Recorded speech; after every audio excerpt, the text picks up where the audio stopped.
Exclusively to government departments. ये जो मनिहार enterprises है ये रजिस्टर्ड है कहाँ पे? दिल्ली में। ये सप्लाई कर रहा है various goods and services exclusively to government departments, agencies etcetera and persons notified under section 51। मतलब किसका सेक्शन है ये? टीडीएस। क्या ये गवर्नमेंट डिपार्टमेंट को सप्लाई कर रहा था तभी हमको हिंट मिल गया कि ये टीडीएस में बैठेगा? Yes, it has provided the information relating to supplies made, their contract values and the payment due against each of them। हमको बोला गया है इसमें सप्लाई किसको किया है, बराबर, कॉन्ट्रैक्ट वैल्यू कितना है, पेमेंट कितना है, करेक्ट। हमको देखना है सबसे पहले क्या टीडीएस डिडक्ट करने का ज़रूरत है, दूसरा चीज़ इफ़ यस तो कितना, सिर्फ उसी को कहाँ दिया है? एक्सक्लूसिवली सिर्फ टू गवर्नमेंट डिपार्टमेंट्स। पढ़े? First, supply of stationery to fisheries department Calcutta, total contract value is 2,60,000 which is inclusive of GST. सबसे पहले बताओ कॉन्ट्रैक्ट वैल्यू देख के टीडीएस डिडक्ट करने का जरूरत है क्या? किसको लगता है यस हाथ ऊपर करना तो? अच्छा, इंक्लूसिव ऑफ जीएसटी, जीएसटी का रेट देखे क्या?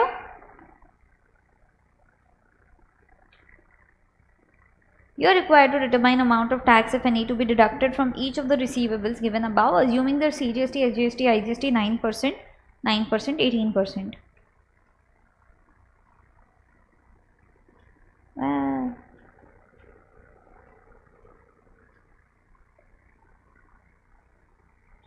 बताओ फर्स्ट केस में टीडीएस डिडक्ट करने का जरूरत है क्या? वाई? क्यों? ये तो 260 है, इंक्लूसिव ऑफ जीएसटी है, एक्सक्लूसिव ऑफ जीएसटी कितना हुआ? 2,38,000 विच इज लेस देन या equal to 250। It is not exceeding 2,50,000, तो टीडीएस फर्स्ट केस में कटेगा ही नहीं। Very good. Second case check करो, या कितना आया? एग्जैक्ट 2,50,000 पे टीडीएस कटेगा क्या? No. Very good. Third case, heavy machinery to PSU registered in Uttarakhand 5,90,000। Yes, कौन से अमाउंट पे? सब अपना अपना कैलकुलेट करके रखो, मैं प्लेस पे आ रही हूँ चेक करने के लिए। थर्ड केस में आपका आंसर पहला है टीडीएस कटेगा, कौन से वैल्यू पे और कितना ये बताना, CSI तीनों मतलब देख के बताना।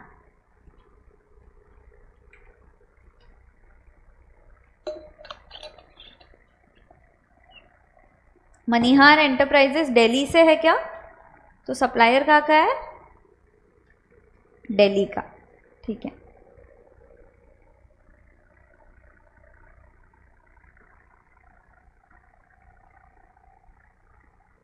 तो 25,000 के ऊपर करोगे?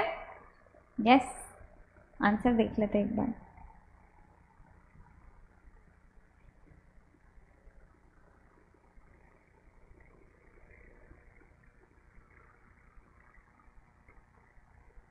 Yes, correct correct.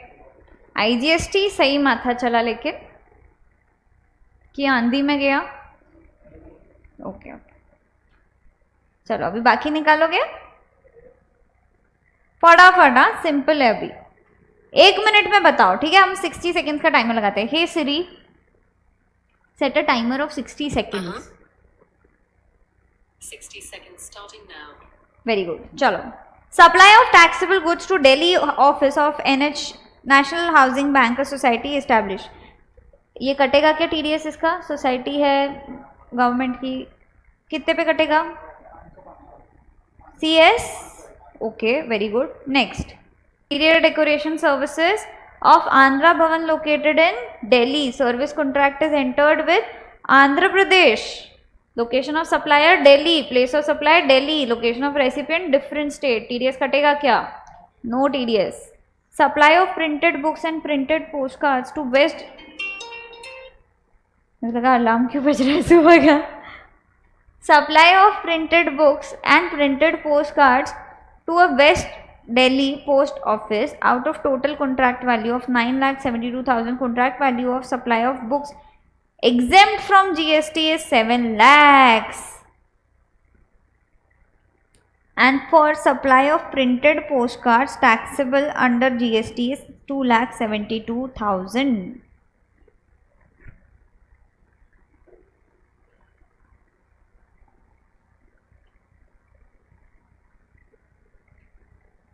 कटेगा क्या? नहीं कटेगा, क्योंकि एग्जेम्प्ट का हम इंक्लूड ही नहीं करेंगे. Very good. देखिए आंसर इसका. लास्ट केस बता दो तो.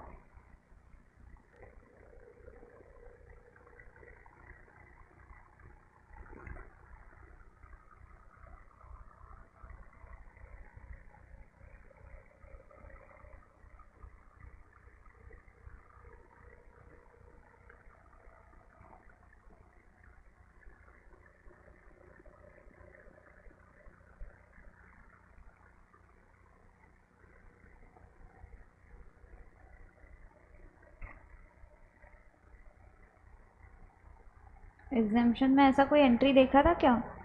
म्यूनसिपाल्टी पंचायत का रिस्पॉन्सिबिलिटी है, गवर्नमेंट पूरा करता है एग्जाम. गवर्नमेंट को आप प्योर सर्विसेज दे रहे हो in relation to municipality panchayat exam. फिर हमने 3A एंट्री में बोला था अरे pure services plus 1/4 goods composite supply में, मतलब 25% गुड्स कॉम्पोजिट सप्लाई में आए तो भी एग्जाम्प्ट रहेगा. तो फिर समझे आप लोग एक चीज़ समझो, जो आप दिमाग लगाओगे वो पूरा अभी तक जितना पढ़ा है उस पर लगाओगे, ना कि सिर्फ जो चैप्टर में हो उसमें. ठीक है. यस. तो ये एग्जेम्प्ट है कि टैक्सेबल. क्लियरली दिया है. मेंटेनेंस कॉन्ट्रैक्ट जो है म्यूनसिपल कॉरपोरेशन के साथ है, जिसमें हमको डिफंक्ट लाइट्स जो है वो रिप्लेस करना है. डिम करती है ख़राब लाइट से उनको. And other spares. However, the value of supply of goods is not more than 25% of the value of composite supply.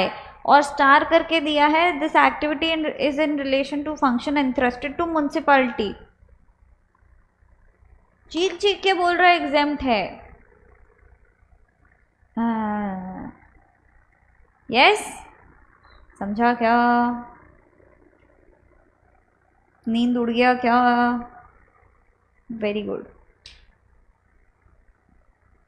इधर सही था आपका, इधर सही था आपका, इधर सही था आपका. लास्ट वाला बैंड बजा. ठीक है. समझ में आया? यस. आ सकते हैं. डिफ़िकल्ट नहीं है वो, बस डिफरेंट है. वाह क्या लाइन था.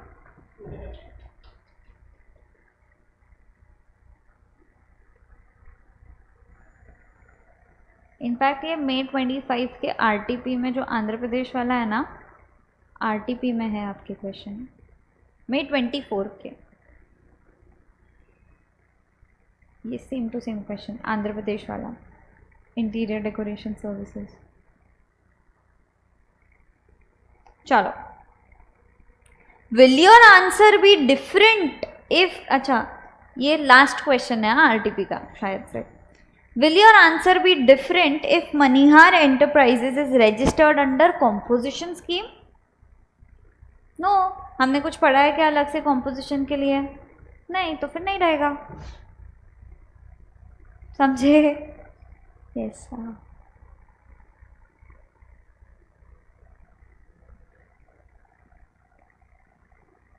समझे? पक्का? तो हम जो पढ़े हैं बस उतना ही है, उसके अलावा कुछ रहेगा तो कुछ आप कमेंट ही नहीं करोगे, नहीं बदलेगा. बराबर. एग्जामिनेशन में भी हमने जो पढ़ा है वो एक एक एंट्री डिटेल में पढ़ा है. मॉड्यूल का एक भी वर्ड स्किप नहीं करा है. सिर्फ ERCC वाला एक एंट्री बाकी है अपना. बाकी सब एंट्रीज पढ़ी है. तो अगर कुछ न्यू एंट्री आता है तो वो क्या रहेगा? टैक्सेबल. एग्जेम्प्ट की एंट्री पढ़ी है ना.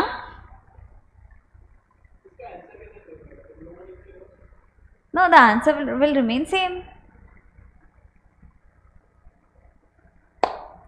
समझे? यस. आगे बढ़े. यस. 2 मिनट का ब्रेक चाहिए. बहुत मेहनत किया ना.